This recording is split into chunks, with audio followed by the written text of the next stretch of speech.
I'm Stephen Hann from Archery Supplies. I'm with Dan Jasa. Dan's a pro shooter and sales rep for PSE. Yep. Now, Dan's been shooting extremely well. Vegas this weekend, 899. Yep. Just missed out on the lucky dog, shooting 27s. His arrow hit the line. But you did really well in Lancaster. Yep. I ended up qualifying 16th, I think, and made it down to the quarterfinals and got beat out by a point. Knocked out Stefan round before, so that was fun. Shooting a perfect 132. Then we had to go arrow for arrow for that match. So that was a fun shoot off. Cool. What major events have you won? And I don't have a pro major win to my name yet. Okay. Won a few different regional field titles and things like that, but no major wins yet. Finished second at the Buckeye Classic last year. Finished third at U.S. Field Nationals. Finished fourth a couple times at Lancaster and U.S. Indoor Nationals, things like that, but never popped the top of the podium yet. Okay. But you've done really well as far as the top scene. Yeah, I've always been up there. Just haven't been able to capitalize on getting a big win yet. Because I watched Lancaster one year and you worked your way through the field. Yep. Each field, you worked your way right through to the very end. It was very good. I want to talk to you about shooting. Okay. Okay, you've been shooting 9 years. Mm-hmm. What's the key to move from beginner to where you are now? I was talking with Bow Junkie the other day. They asked me about my practice schedule, and the biggest thing that I've learned this last year is practicing with purpose. Probably the last 2 years. Since I took this job, I don't have as much time to practice like I used to. I used to shoot 3 or 4 hours a day. Okay. And now it's probably an hour to an hour and a half a day. So it's condensing it down to practicing with a purpose and focused practice and accomplishing a goal every single time you practice. So 3 to 4 hours a day is what you used to do? What I used to do, yeah. And now you're down to 2 hours a day? An hour and a half to 2 hours a day. Does that affect your scores?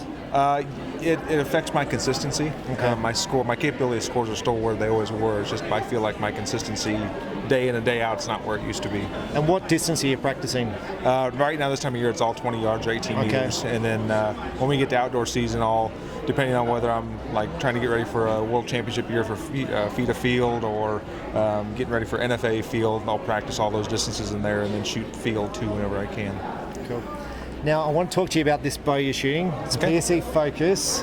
Yep. Now, I'm a huge fan of a Focus because I was talking to Dan. Dan shot the American Nationals outdoors with the Focus. Yep. And you shot a 1407? 1407 out of 1440, which is really high. That's a big number. Yeah, I had one half in there. I shot at 358 on a half. So I mean, it's so at 70 meters, missed the 10 two times. That's pretty cool. And it's with this bow here. So we'll just have a look at the Focus. Yep. Now this bow retails in Australia for about $1,300, and 70 meters missed it the 10 twice. So you don't need to buy a $2,000 bow, $1,300. Yeah.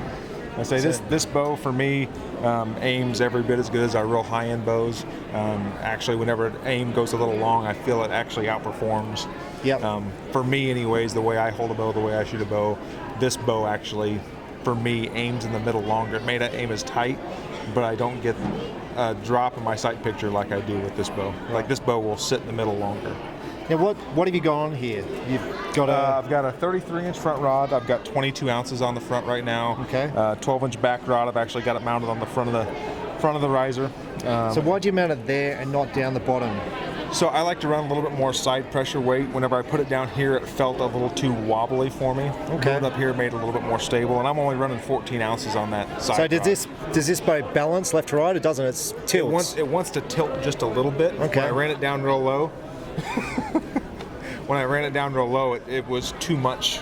I couldn't get to where it want to sit because if I move it in closer to the riser, it made the bow feel a little bit too heavy for me. Okay. So for the amount of stabilization I get, I feel moving it up higher on the front, being able to kick it out a little bit more, for the amount of weight I'm able to use, the amount of stabilization I get is maximized. The arrow rest you're running. It's an AAE Freak Show. And you've actually moved it back.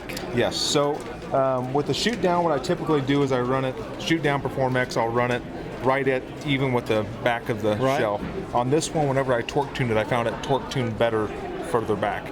And I have a feeling that's because the pivot of the pocket and the end of the limbs, that's basically your midpoint when you're at full draw. Okay. So I saw the least deviation in right to left misses when I torque tuned at 50 meters. Okay. The peeps are you running? That's a total peep. So it kind of especially when the sun's out. It's a conical shape, so it's got the peep on the inside, and you've got shades on both sides. So if the sun's here one time and here one time, you're not going to have a point of impact difference outside. The scope you're running, what power scope are you using? I use a 6 for everything. Okay. Indoors, I run a 20 thousandths dot. Okay. Outside, I'll run a 19 thousandths fiber. Okay. And you're using just a little. Can I just show the dot on the scope? It's a very big dot. Now, is that covering the whole yellow? It covers about 90 to 95% of the yellow. So it's almost covering the... Yep, almost covers the whole thing. So if I get any holes that are not quite centered or anything, I'm not getting drawn to the holes.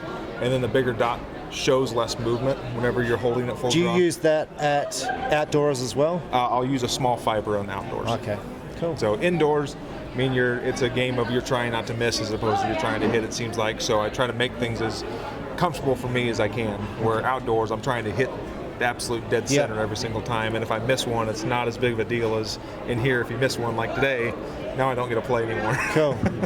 The D loop, is it just a normal D loop? You've got just a regular D loop. You've got the little servings above and below. Yep, I usually do 4 wraps above, 4 wraps below. So you're doing even wraps. Yep, and then that is Brownell Low Creek. Cool. All right. So the sight you're using is a black. It's a Montana Black Gold. Black Gold. Yep. So it's. They've come out with this sight probably 2 years ago, and the thing I really like about it is it's got everything's micro adjust. Your first axis is micro adjust, second axis is micro adjust, your third axis is micro adjust. So it's really, really easy to get the sight dialed in exactly where you want it. You're not worried about loosening something and moving it too far. Yeah. So you loosen it, turn the dial, it'll slowly move it around. Cool. Last question. Okay. Fitness, do you do any weightlifting, running, exercise to improve your cardio? Usually once I start shooting pretty heavy, I don't lift. I will run in the summers and do cardio in the winter when it's not too cold. But yeah, I mean, I used to lift a lot of weights. Okay. In the summers before we really start getting an outdoor season, I'll start lifting weights again. But when it comes to indoor season, the limited amount of time I have, I don't want to lift weights and be... Okay. Yeah, I spend my time shooting whenever I can. Thank you. Yeah, you're welcome. Thanks very much. Absolutely. Have a good shoot. You too. Thank you. Bye. Bye.